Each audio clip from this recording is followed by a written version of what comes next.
월요일 아침입니다. 월요일 아침에 제가 교회 예배당 나오면서 정말 부지런한 사람들이 이렇게 많구나 하는 것을 또 느끼게 됩니다. 분명히 어젯밤에 제가 재활용도 버리고 음식물 쓰레기도 버리러 1층에 내려가 봤는데 굉장히 막 지저분하고 그랬는데 언제 누가 그걸 그 새벽에 그렇게 깨끗하게 치웠는지 너무 고맙더라고요. 그리고 문을 열다가 화들짝 놀랄 일이 있었습니다. 택배 아저씨가 로켓 프레쉬를 들고 올라오다가 저랑 눈이 마주친 거죠. 이 새벽에 이렇게 열심히 사는 대한민국 국민들 한 사람 한 사람이 참 고맙고 좀 외람되지만 대견하기도 하고 참 감사하다라는 생각이 들었습니다. 우리가 계속해서 욥기를 묵상하고 있죠. 욥의 친구들이 이야기하는 걸 보면 윤리와 도덕 그리고 명분을 말합니다. 이렇게 고난받는 건 죄 때문이야. 죄가 있으니 벌 받아야지 라고 말합니다. 그런데 성경은 그들의 이야기가 틀렸다고 말합니다. 윤리 법칙이나 도덕 법칙, 그것은 우리 인간 세상에서 필요한 것이긴 하지만 하나님께서 다스리시는 하나님의 나라, 그곳의 통치는 은혜의 법칙으로 다스려지는 나라다 라고 하는 것을 말씀하여 주는 것이 바로 욥기입니다. 오늘 본문에서 욥의 친구들 2차 토론 중에 엘리바스에 이어서 빌닷이라고 하는 친구의 말입니다. 오늘 본문의 핵심은 21절이라고 할 수 있는데, 참으로 불의한 자의 집이 이러하고 하나님을 알지 못하는 자의 처소도 이러하니라, 이렇게 말합니다. 욥이 불의한 사람이고 하나님을 알지 못하는 사람이기에 네가 그런 일을 당한 거야 라고 말하는 거죠. 욥이 불의한 사람이고 하나님을 알지 못하는 사람이라고 확신하는 빌닷의 생각을 보여주는 것은 참으로라고 하는 단어입니다. 참으로. 빌닷이 생각이 욥을 죽이고 있습니다. 본문에서 계속해서 친구들이 그렇게 해서 말하고 있는지, 그래서 그랬는지 모르겠지만 엘리바스에서처럼 욥이 1절과 4절에서 격하게 말합니다. 수아 사람 빌닷이 대답하여 이르되 너희가 어느 때에 가서 말의 끝을 끊겠느냐 맺겠느냐 깨달으라. 그 후에야 우리가 말하리라. 어찌하여 우리를 짐승으로 여기며 부정하게 보느냐. 울분을 터뜨리며 자기 자신을 찢는 사람은 너 때문에 땅이 버림을 받겠느냐. 바위가 그 자리에서 옮겨지겠느냐. 빌닷은 입을 열자마자 거친 말을 쏟아내고 있습니다. 어느 때에 가서 말의 끝을 맺겠느냐. 우리말로 입 닥쳐. 빌닷은 욥에게 입 닥치고 네가 죄가 있음을 인정해라고 말하고 있습니다. 그리고 우리를 짐승으로 여기냐, 이것은 욥이 자신의 말을 듣지 않고 있는 것에 대한 빌닷의 분노이지요. 빌닷이 자기 나름대로 욥에게 진심을 다해 충고했는데 욥이 그 말을 너무 가볍게 여기는 건 아니냐. 그리고 다시 욥에게 화살을 돌려서 빌닷은 욥을 화가 치밀어 제 몸을 갈기갈기 찢는 사람이라고 합니다. 친구들이 와서 조언을 좀 해주면 감사히 받아야지. 나는 이런 일을 당한 만한, 나는 그런 일을 당할 만한 죄를 짓지 않았다라고 저항하는 것, 자기 자신을 찢는 것과 같다라고 말하고 있습니다. 빌닷은 욥이 죄를 지음으로 인해서 그 많던 재산이 다 사라졌고 자식들이 죽었다라고 아예 규정해버리고 있습니다. 그런데 욥이 그 사실을 인정하지 않기에 그러므로 욥은 악인이다, 이렇게 생각하고 있습니다.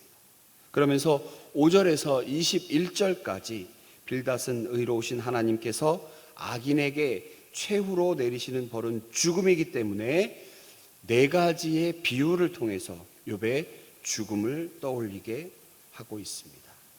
가만히 들어보면 이제 설명드리겠지만 한 사람의 불행에 대해서 이렇게 분석을 하다니, 이건 친구의 우정인지 마치 기다리고 있던 사람처럼 그런 마음이 살짝 들었습니다. 먼저 5절에서 6절, 악인의 빛은 꺼지고 그의 불꽃은 빛나지 않을 것이고 그의 장막 안의 빛은 어두워지고 그 위에 등불은 꺼질 것이요. 악인의 죽음을 등불이 꺼지는 것에 비유하고 있습니다.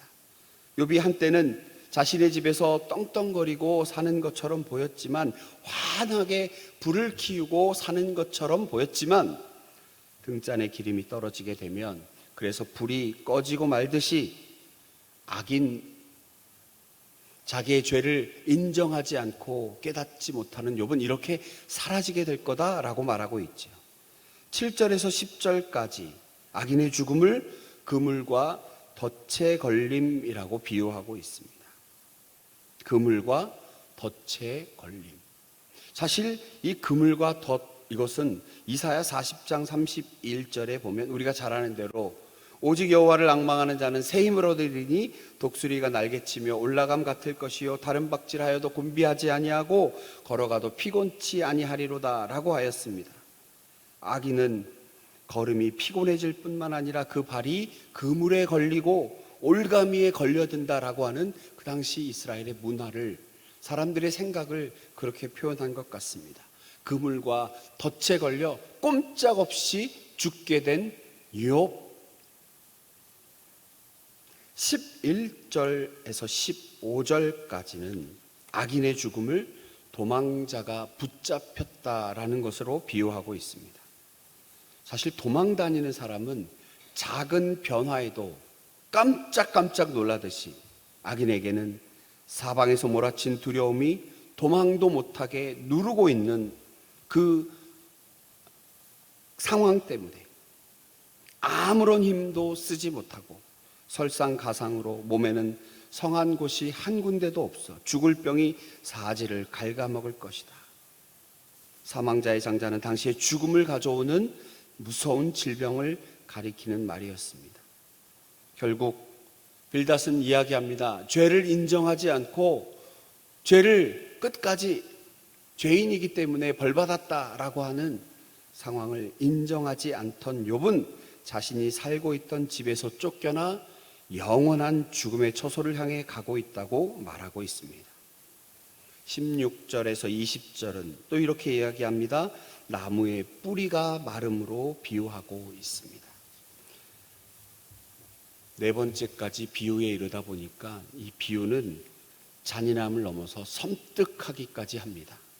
나무의 뿌리가 마르고 가지가 시들어버리므로 후에는 거기에 나무가 있었는지 아무도 알지 못하게 되듯이, 뿌리가 마르고 가지가 시들어버리므로 그곳에 나무가 있었는지도 알지 못하게 되었다.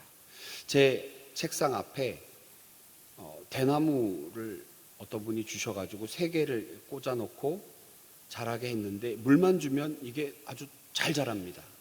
아주 초록빛을 내면서 잘 자라는데, 한 번은 제가 욕심을 내서 얘네들한테 햇볕을 쬐우면 더 잘 자라겠구나 해가지고 계단에다가 이걸 갖다 놨습니다. 그런데 정말 3일 만에 잎이 다 말라 죽어버렸어요.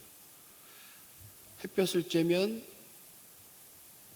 나무가 잘 자랄 줄 알았는데 실내에서만 살다 보니까 적응을 못했나 봐요. 갑자기 막 햇볕이 다가온 것을 못 견디고 잎사귀가 말라버리더라고요. 가지가 시든 것을 보니까 참 마음이 안 좋았습니다. 나무의 뿌리가 마르고 가지가 시들어버리고 새파랬던 그 잎사귀가 누렇게 변하는 것. 여러분, 자녀가 없는 욥이 그 정말 애지중지하며 키웠던 그 자녀들, 혹시 생일잔치 하다가 범죄하면 어떻게 할까 노심초사하며 그들을 위하여 속죄제사까지 드렸던 욥 아닙니까? 그 자녀들이 다 죽어간 것을 욥의 잘못 때문이라고 빗대서 말하는 섬뜩함, 자녀를 한순간에 잃은 아버지 욥을 배려하는 마음은 조금도 없습니다. 그래서 빌닷의 말의 요약이자 핵심 21절, 욥이 불의한 사람이고 하나님을 알지 못하는 사람이기에 그런 일을 당했다라고 말하고 있습니다. 불난 곳에 아예 기름을 부어버리는 격입니다. 오늘 본문에서 빌닷은 중요한 오류를 범하고 있습니다. 욥을 실제의 모습이 아니라 자신이 생각하고 있는 모습의 실제라고 여겼습니다. 사랑하는 여러분, 우리가 성경, 이 귀한 하나님의 말씀을 어떤 교수님께서 그렇게 이야기하십니다. 이거를 꽉 짜면 두 가지가 나오는데, 하나님 사랑, 사람 사랑, 하나님 사랑, 이웃 사랑이다, 이렇게 말씀하셨. 참 공감이 됩니다. 사랑, 이것이 관계이지요. 나 혼자 하는 것이 아니라 대상이 있습니다. 그렇다면 내 생각, 실제로 존재하는 대상의 모습과 실체는 무관하게 내가 정의하고 판단한 것을 가지고 사랑할지 말지를 결정하는 우리들입니다. 빌닷은 욥의 실제의 모습, 실제 그가 갖고 있는 모습이 아니라 자신이 생각하고 있는 모습으로 판단하고 정죄하고, 그래서 벌 받는다고 이야기하고 있는 것입니다. 그래서 그 욥의 멸망 원인을 네 가지로 분석까지 해가면서 설명하고 있습니다. 등불이 꺼짐과 그물과 덫에 걸림과 도망자의 붙잡힘과 나무의 뿌리가 말라가는 것.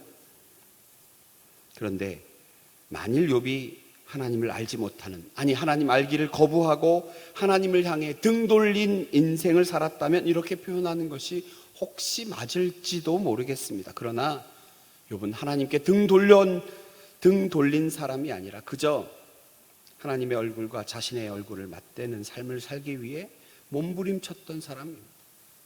독백도 합니다. 스스로를 왜 태어났을까 원망도 해보죠. 탄식도 합니다. 그렇다고 하나님께 등을 돌린 인생을 살지는 않았습니다. 빌닷은 사람의 죽음에 대해서 말하는 동기가 틀렸습니다. 사람의 죽음의 가치를 바르게 이해하고 있지 않습니다.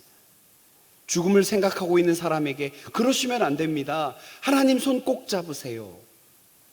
하나님 우리를 얼마나 사랑하시는 줄 아십니까? 긍휼의 하나님께서 우리를 얼마나 사랑하시는데 손 꼭 잡으세요 라고 해야지.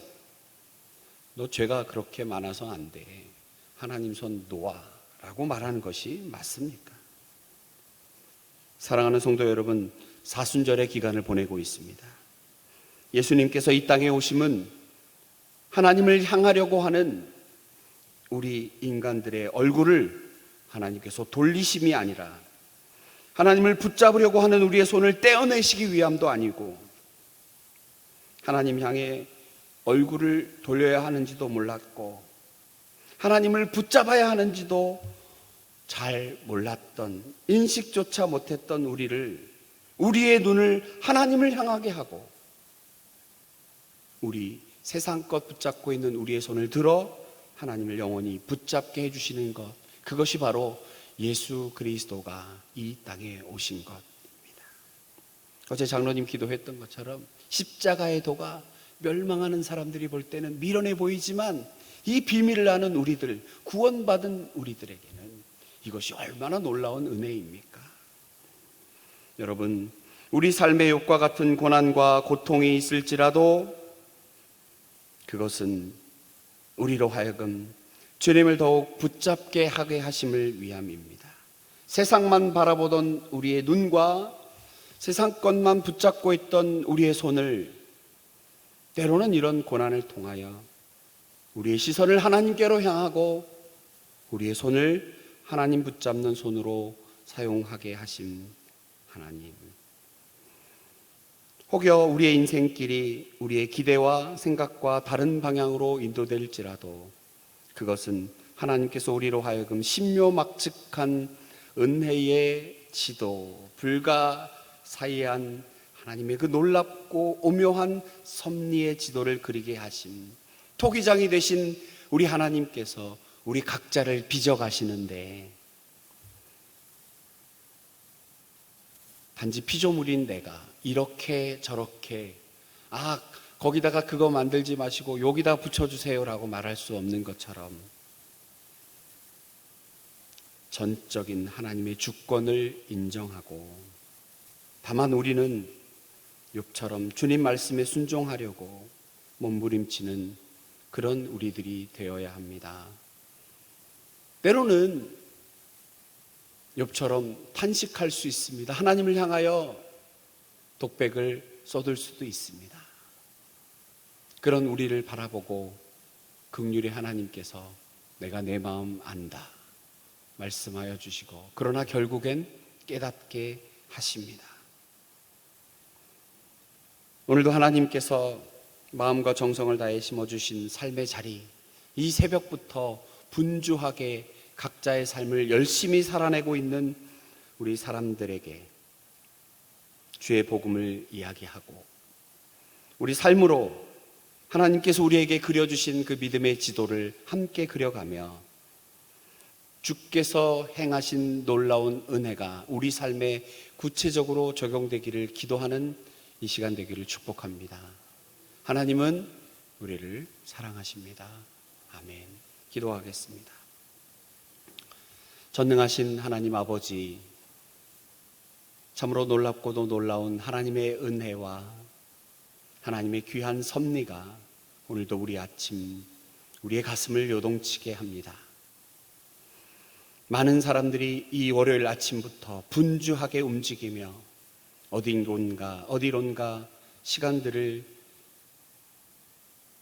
그 시간들을 지내고 있는데, 우리가 하나님 앞에 드려지는 시간들은 오직 주를 향한, 하나님께 향한 우리의 시선이 되게 하시고, 우리의 손은 하나님 붙잡는 손 되게 하셔서 날마다 우리의 삶 가운데 믿음의 역사와 사랑의 수고와 소망의 인내를 이루어가는 귀한 한 주간 될 수 있도록 하나님 함께하여 주시옵소서. 사순절 기간 온 성도가 거룩한 옷 입고 하나님께 나아가기 위하여 몸부림하는 귀한 한 날 한 주가 되기를 간절히 소망하며 예수님 거룩하신 이름으로 기도하옵나이다. 아멘.